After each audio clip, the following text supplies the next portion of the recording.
Spark a conversation, verbal elation, stimulation, education. This is Menage with the Mary Jane Maven. When we on the air, it's always a lituation. Might talk about some litigation, might talk about some immigration, might talk about some politics, but never talking nonsense. Yes, we on in the slide. Watch and listen, it's a vibe. Watch it while you getting high, or you can listen while you drive. Just don't forget to subscribe. Roll up. Trying to get high.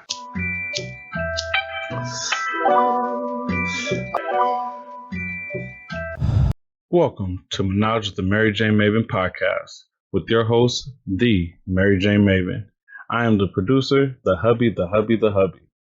Follow us on all social media, Twitter, Instagram, and Facebook. Show us some love and click that subscribe button now. Don't forget to click the bell so you get notifications and click the like button on the videos.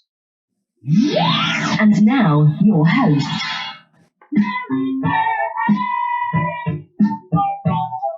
Your host.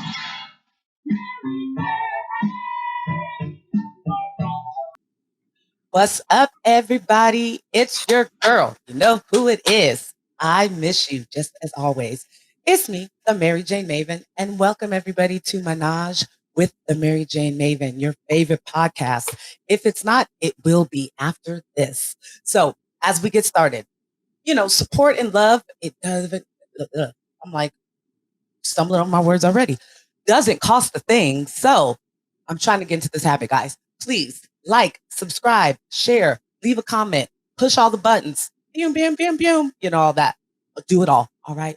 And then just to show me how much you love me. We always allow and love positive feedback. If you have something negative to say, though, don't try it.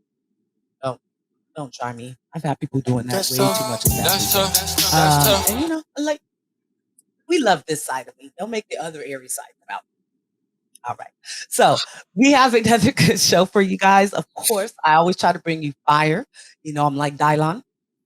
I spit that hot fire. I bring the hot fire on. The hot fire guest. Educate, eradicate, and elevate, whichever way that I can. And we like to be lit when we do so. So as we get started, I am going to try, as I say every episode, I'm going to try to stay aware of the time. So I'm going to jump right into this. I'm trying new things, guys. So we're going to start off with our quotes. The first quote for tonight. Hold on. Oh, I'm going after. Yes, sorry. Oh, my bad. You guys know who I'm talking to. I just talked to the side. The hubby, of course, is here doing his producer thing. Say hello, hubby. How you doing? So he was just telling me, keep me on schedule. But we're going to go ahead and start off with the quote for tonight. So the first quote is, don't worry about being successful, but work toward being significant, and the success will naturally follow. Bars. Now that's bars, because we heard something earlier. We were like, that is not bars. Somebody said. Oh, Wild 'N Out was what we were watching. And no, it wasn't Nick Cannon. Surprisingly, because he never has bars. Never. So, and the second one, because this is a twofer. If you don't have big dreams and goals, you'll end up working really hard for someone else who does. That's another bar. And so much truth. So, as the hubby was just saying, I want to do my introductions here because we do have fantastic, like I said, energy for you tonight in this episode. So I want to go ahead and, I like to do my introductions. Ooh. And this introduction is going to start off with a little bit of story about how I came across this gentleman. I like to make sure that I make the connections that are meaningful. And I like to make connections where we can do something for each other. Not I'm just getting something from you and, skirt off. It's really about me helping to share and pass on the knowledge of different brands, increase their brand awareness. But like I said, at the same time, building more than an acquaintanceship, more than a social media kind of bond. I want to create something where one day we make an appointment, or, we make more than an appointment, but we schedule to go meet each other because we're going to do shit live together. We're going to take over the world together. So this is something that I felt, I don't know why, but I trust my intuition, and just stumbling upon his page on Instagram of this business. My first thing, I'll be honest. First, I was like, well, where is Northern California? in the line here. And you guys will know what I'm talking about in a second. But that was my first thought because, I'm an Aries. So, we're a little stubborn. But then as I just did further work and I reached out to the brand, which I will, because you guys are probably like, well, tell me who the brand is. So the brand is Cannatown. And if you don't know, you will know at the end of this. You definitely want to go and follow and like and support through social media, Instagram and Facebook.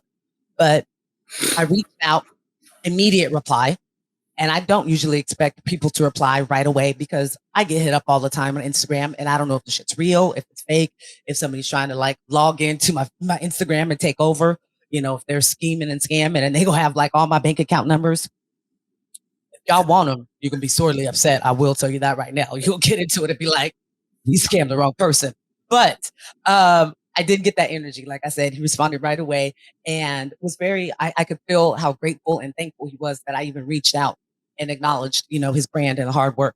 So I want to share a little bit about Cannatown, their mission. And I love this. Wear your town, love your cannabis. That's fire right there. That's easy to remember. But the mission is to create a brand that allows you to be part of where you're from, as well as honor the special plant that has brought us all together. Because, like I say, it's a power plant. There's power in that flower. Now, a town with no physical address, a community of people that believe in the power of cannabis. Whether it be used for medical, social, spiritual reasons, we can all agree that cannabis has played a significant role in our lives. Preach. Together, we will change the negative perception of this magnificent plant and help with its progression of being used all over the world. Love it. As we know, my goal is to educate, eradicate, and elevate. Same thing. I just put it with, because I like things that sound alike. So all had to start with an E. But before I talk anymore, I do want to introduce you guys to our special guest co-host, the man behind Cannatown, your new favorite cannabis apparel brand. Bring them right on, hubby.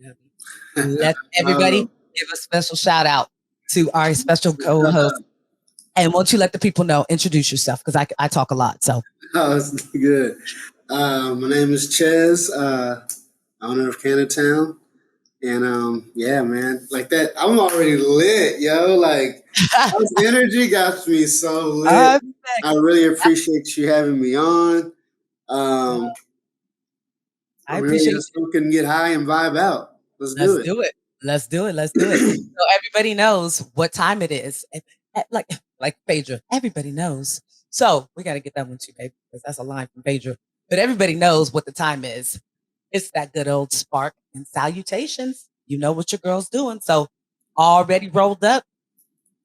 And tonight's elevation is courtesy of two of my favorite brands because they are, I don't like to call them bottom shelf. I don't think we even need those like bottom shelf, middle shelf, top shelf, It's whatever you like is what you like. And whatever's good for your pocket. Okay. So exactly. And I just came from a little vacay. So right now we're about to roll up some Buzz Nug. Okay. And this is Kush Mints. So it's a nice 32%, 33% on this good little nugs there. If you guys, well, they're not little nugs. They're good nugs. They're very dense. What is it, a hybrid or what we got? This is a hybrid. So it is a indica. It's 50-50 split. So it's right down the middle. But right before he got home from work, the hubby, and he teaches, and he needed that after today. I mean, he had a whole deal. He didn't just get through a full day. He had to stop a parent from dropping his kids off to fight other kids. Oh no! Oh my God! Right. So before that, when he got home, we ventured into one of my favorite brands. You guys know I talk about Eighth Brothers all the time, and they're putting out, I want to call it's like flashback, strains. So this is green crack. Haven't had any good sativa, good green crack in a long time. 31% here. And you guys know I love my Eighth Brothers. So shout out to Connected because good $10 an eighth. So hey, let's go. So you got $40, you can get you a good. Yeah, right there. You're right good. There. So they that's what I say. And good brands. But right now we're about to blow this Kush Mints. and we are going to get started. So what are you smoking on out there? So this is some firecracker. It's a hybrid, but it was funny when you were talking about like OG stuff and sativa. My favorite is Jack Hare. Oh, that's okay. That's the if number you don't, one. That's my if you don't get number out of one. my head, I wish I could show you my weed maps right now, because that's legit. What I ordered at first was to replace the Buzz Nugs was Jack Rare, because they had that too. Love that.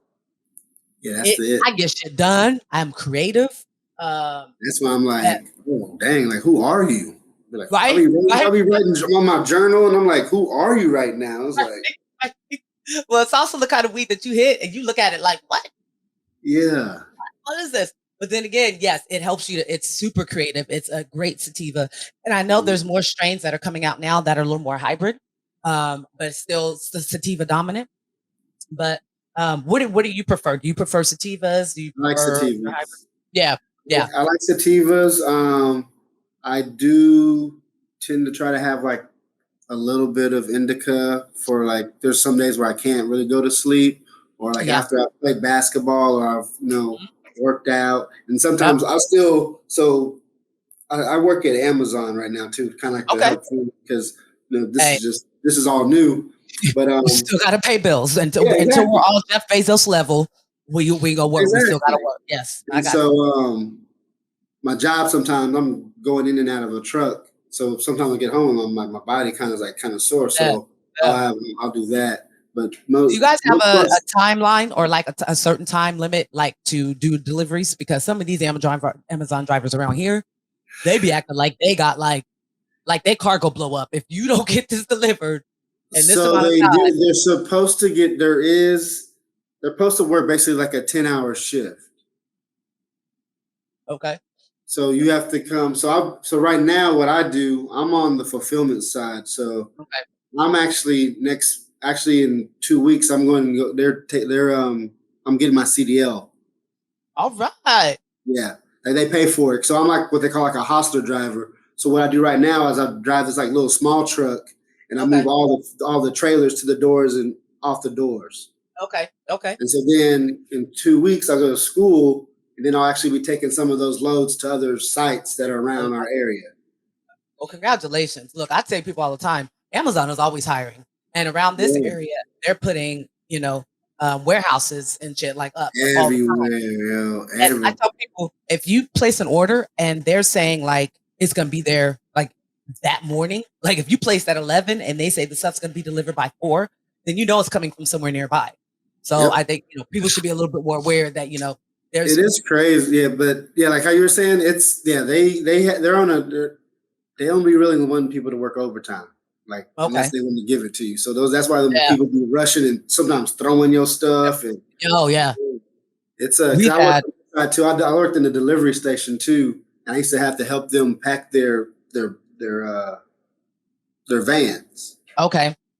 They only get, so if you ever looked in their van and you see it all full, like if you ever looked in there, they only get 10 minutes to pack that van like that. Oh shit.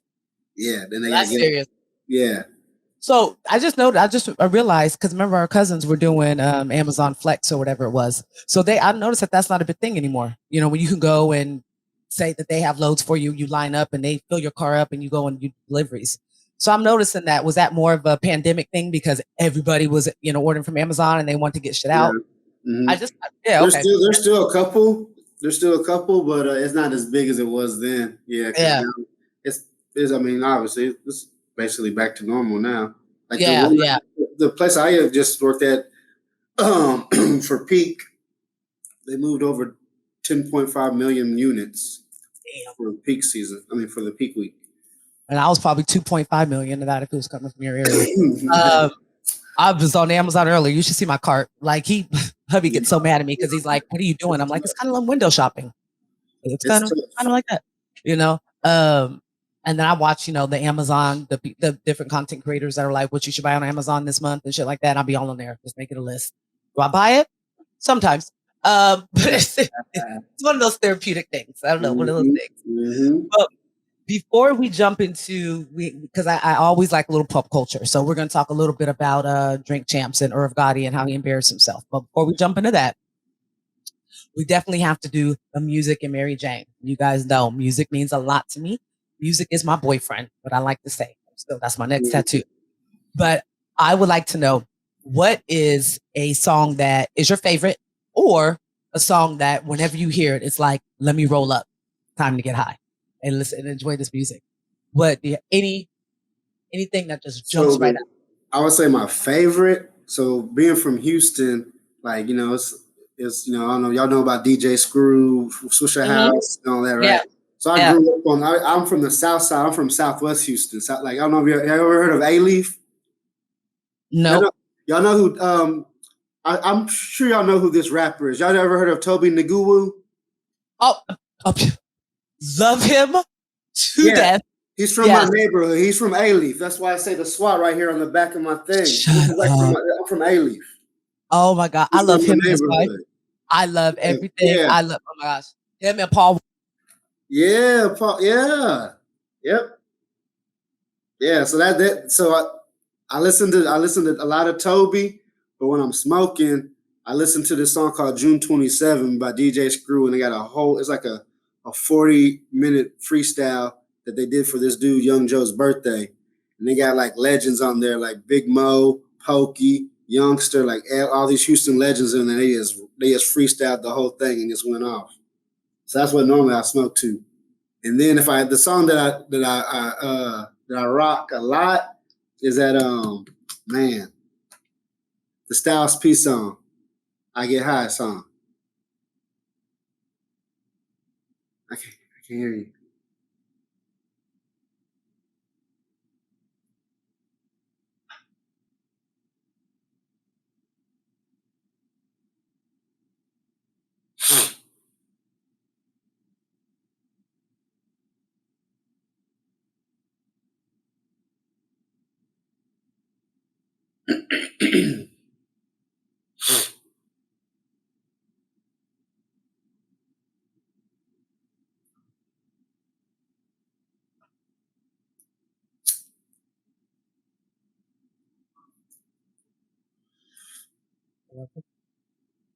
Got it.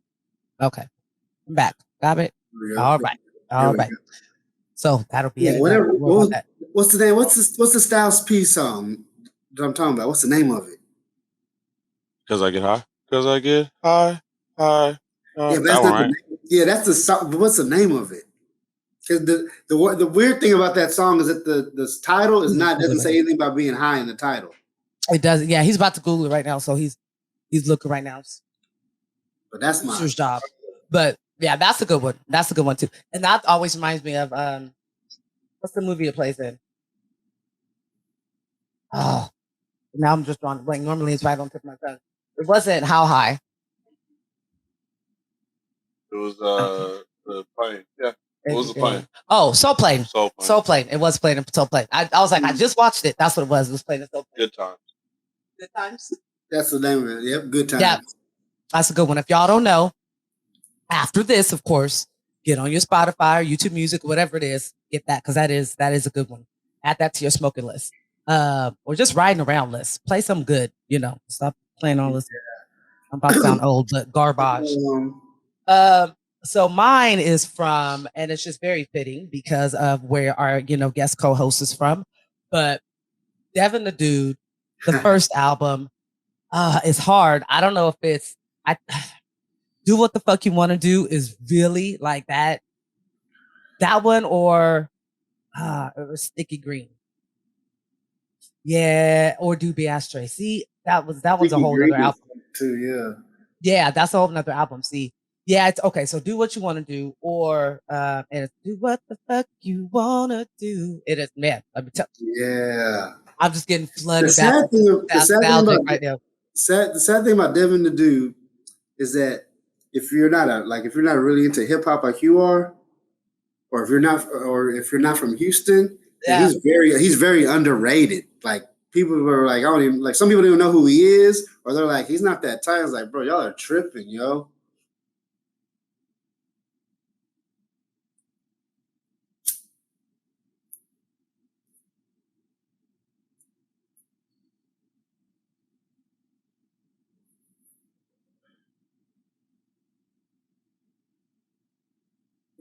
I know. So you wouldn't hear me coughing? Thank you. Oh, okay, bet. But everybody knows I was. So, what's the song that he did with I Just Want to Fuck You, right? He was on that one? Yeah. So that's what most people know him from. Is Yeah. you say the hook on that and people know it. I'm like, but y'all don't even know. Yeah, a lot of people don't. That's the thing. You see it? Scarface. Oh, Scarface. Fuck Faces. Yeah. That was live. Yeah. That was live. And see, not even people know enough about Scarface either. Like I know, because back in the day, Mm-hmm. you know, 6th grade, first time I heard about Scarface, and like a lot of people are like, "Who are the Ghetto Boys?" I'm like, "What?" Like my mind's playing tricks on me. Oh, God, man. Oh, Bushwick Bill, R.I.P. Bushwick Bill. Yes. Oh, did he pass? Mm-hmm. Oh, damn. Yeah. Last thing I heard about him is he was going through it. I do know what the other. See, this is sad that I'm saying this, but the other guy, the taller one, I know he has a podcast. So I've seen him on a podcast. No, he's part of the group. So there's this dude who has a podcast that says he was part of the Lost Boys, and I keep trying to tell her that only people that people know are Ghetto Boys. Only people that people know from there is Bushwick Bill and Scarface. Them other two dudes that was singing background in the Ghetto Boys, no one knows their name, respectfully, but no one knows their name. No, the Ghetto Boys is Scarface, Bushwick Bill, and Willie D. That's the Ghetto Boys. Yeah, I have no idea who Willie D is. Yeah, that's what I was. Willie D is bald. Willie D's the bald head one with the mustache. He's real OG. He's OG, bro. He's OG. It's because you're from Texas. Really, I was like, man, I showed him on the podcast. I showed him on. I was like, babe. My mind's playing tricks on me. Where's his verse at? He's the second. I know he's verse. in the video. He's the second verse. I'm gonna pull that up right now. Well, I'm gonna say he gotta play the video. That's what he's supposed to pull up. Bill's the last one. No, I know Bushwick Bill's the last one, but Scarface is the other ones. Nah, he's in that. He's in the video in the second verse, but that's Scarface talking about. I see the old people and they on the walker. I see the old people. Hold on. He's about to pull it up. You guys know this is the hubby. He argued with me one day. I mean, it wasn't a full argument. I'm pretty sure I think Willie D got the second verse. He got to have the first or the second. He's in the rap for sure, 100%. I'm talking about the video. So again, I'm not from Texas.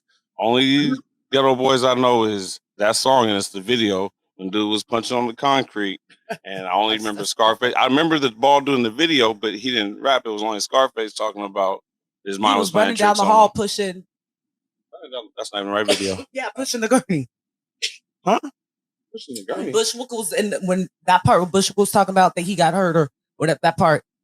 He's running down there. He's like looking up, and so there's his shot a different song. And there's Scarface, and there's Woody, and they're running down the side of the gurney in the hospital hallway. Okay, again, I believe he's in the video. I completely agree. That's like I want him bad and bougie. That's like him. Like he wasn't bad and bougie. His verse is somebody watching me at. I don't know who it is, so I'm watching my back. I can see. No, that's not. No, wait, hold on. So watch the video. I said in the video that's Scarface. He'll share the screen. But that's funny that you mentioned, bad and bougie, which is forever will be my. That's who he is in that song. He was not. They broke up, right? I think he's the one that's like I had a woman down with me, but to me it seemed like she was not in the video. That was Scarface. So you're saying Scarface rapped that whole front part? There's no way. In the video, he did both verses in the video, and then you got Bushwick at the end talking about he was punching on concrete. Are you sure, bro? This song is. I'm not positive, but we about to pull up. Like I'm not exactly. I mean, I remember being in like we shall find grade, out, which means that he was in third. Because we gonna find out. We can pause. It was all a long time ago. We can pause. Like we don't even gotta assume. Hold on, let me mute it so we don't get nobody. That mean that all of this would be him. All of this would be the same guy. Scarface rapped all of that in the movie. You're looking. It was different verses though. You're looking at the line, at the lyrics. I get that, but I'm talking about who was. We gonna find out. We gotta read. You pull up the video like right now, yeah. But yeah, Willie D. I guess you would have to be from Houston to know Willie D. He's in the You got to be from Houston and my wife. Maybe I'm just thinking and picking up other side. Because I do want to come on just a strip club tour out there. A strip club tour to H-Town? I mean, okay, wherever Drake has girls he talked about that were strippers, I want to go to those clubs. Places are gone. They're mad. That's Scarface right there, first verse. Okay, he's sharing This Scarface right there, the first verse. We just have the volume turned down, so yeah, we don't get flagged. Yeah. And I can't. I mean, if I do his voice, it ain't gonna help me. Like I don't even know his voice. You skip ahead a little bit. See, I have to hear his voice. But I don't see Willie D. Song real quick. It ain't gonna get monetized anyway. Is that part him? Hold on one second. I'll bring it right back. Hold on one second. That's him right there. He's driving. But he's the one saying what he's going on in this verse. So I think that's him. He just doesn't actually lip sing or say it. You were right. I don't hear that often. Right now. What you say? He said you're right? Yes, he did. Because what he was saying, it's because in the video, the part that it is Willie D's verse. He doesn't actually lip sync. Yeah, he's not rapping it. He's just. It's like a voiceover where they're telling the story and that they're just. That makes sense. You see the visuals of the story. That makes sense then. Yeah, so maybe maybe that's just how they recorded videos back then, or it was more of the dramatic. He could have been in jail or something. No, he was there right there, but he's in rap. It's more impossible to cope. I feel like I'm the one that's doing dope. Look, that's Scarface because I'm nervous. This is what threw me off. That's Scarface right there. She right? He was just in the video. Something ain't right. I feel I'm being tailed by the same sucker's headlight. So that's what threw it off. Look, you don't even see him when you rap it. And then I guess that's him right there. No one knows this. Everyone thinks this is Scarface. I promise you, except for you and the people from Houston and her, no one knows this. Everybody thinks that's Scarface right there? Look, his lips don't move. It just looks like someone in a car. Just like that Scarface? No, I'm not hitting the person. I'm saying the person rapping. I'm saying. Look, they got him popping out. And now Scarface. Watch. Next person you see moving his mouth is Scarface. My mind is playing tricks on me. And then Scarface comes in. Y'all taking it way back. I'm the one that's doing dope. Can't keep a steady hand because I'm nervous. Yeah. Every Sunday. So I'll give it to you. I was wrong, but I still say no one knows who that is. Watching it now, No disrespect minted. No disrespect minted. No, I can tell now watching it again, like how you said, if it's not your wife or you're not from Houston, you would not know who that is because he's not. Like, unless you just rocking with the group. That's like me putting on 3 6 Mafia and then people being like, there go Kick the Sneaker and you don't see him in a wheelchair. It's like, I don't know, but it's cool. Hey, I'm happy that he was actually in the video. Hopefully he gets royalties respectfully. He's like, I'm glad that now he can be put into the Hip Hop Hall of Fame. He gets much better recognition than dude from Bad and Bougie, who was definitely not on the verse at all. Not Offset, the special one. Takeoff, yeah. Takeoff. The one who's like, okay, so I would tell you my theory on it. I feel like, okay, the other two had a group, and the other one just used to be like outside, like trying to play with him, and their grandma was like, come here, let me talk to y'all boys. Go ahead and put him in a group. He say cute stuff. Look, say what you call me. And he'd be like, Mama, from the other room. And then he was like, put the baby in the group. Put the baby in your little group. Yeah. So that's how he got the group. That makes sense. Respectfully, because I feel like I'm gonna meet everybody one day. So don't be mad at me when we meet. Just look at me and like wink and tell me that I'm right. Like right after Bad and Bougie, he almost got into a fight with the dude who Joe Budden. Because he was doing an interview, and Joe Budden was like, at the MTV Awards. Why wasn't you on Bad and Bougie? Why wasn't you? He might have said in, but he was like, why wasn't you on Bad and Bougie? Pretty much because Takeoff don't rap. And this fool kept saying, I wasn't in Bad and Bougie. I wasn't in Bad and Bougie. I wasn't on Bad and Bougie. Like he was in the video. but he does not have a verse Lil in Uzi Bad and Vert took Bougie. your verse and murdered it. Like that's the best part of the song. But it was because he was locked up. Yeah. But well, he was locked up when the song was done, and then when the videos he just got out. That's why you see him like in the back of the chicken spot. So, like, we're music trivia over here. We're a music family. We just have random ass trivia too, but I always say that's gonna be my $1 billion question on some trivia show. You just never know. You never know. Hey, you gotta be ready at all times. You know, it doesn't matter what it is. That's why I ask people. You know? Well, I'll definitely get the Willie D question right. There you go. Now, Boom, there you go. Hey, It's give me 1%, bro. Can I get 1%? Y'all, man. See, look. I could swear Willie D was the dude who set up Tupac. Wasn't his name Willie D? I was the dude from L.A. who was like bartered the whole setup. It was like I thought that's who Willie D was. I don't know. Now you know though, babe. So if I'm not around, or if it's like my part of the question where I have to go to the the isolation booth, you got it. Willie D was in Ghetto Boys. $1 billion. And you even know he had the second verse. There you go. First verse, second verse. There you go. He was in the car for the second verse. The more you know. The more you know. So